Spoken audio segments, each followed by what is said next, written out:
ठारूशाह खां रिपोर्ट करे रहियो आहे मीर फारूक टेहराज। हिकु हफ़्तो अॻु ठारूशाह भरिसां ॻोठ फुलो जो वाहण मां बेवा औरत जे घर मां चोरी थियल मेह बाद औरत पारां मरहूम मुड़िस जी क़बर ते पार कढी रोवण जी वीडियो वायरल थियण बाद इंसानियत सां प्यार कंदड़ हमदर्द जागी पिया। बेवा खे इमदाद तौर 3 मेहूं हिकु बकरी ऐं 50,000 रुपया कैश ॾिनी वई। बेवा संदसि दुआऊं ॾियण लॻी।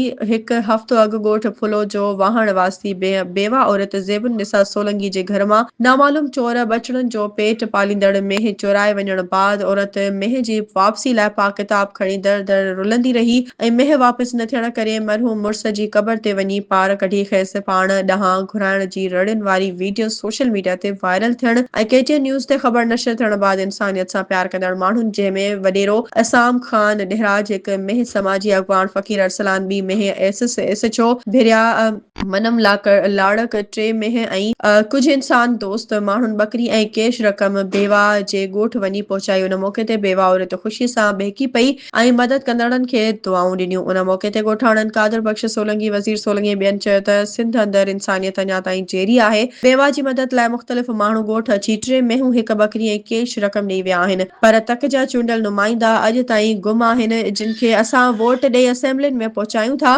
पर उहे कंहिं लाचार जी का बि मदद करण लाइ तयार न आहिनि। हुननि चयो त सिंध हुकूमत ऐं वस वारा जेकर अहिड़ा नेकी जा कम कनि त असां वटां लाचारी ऐं बेवसी दूर थी सघे थी।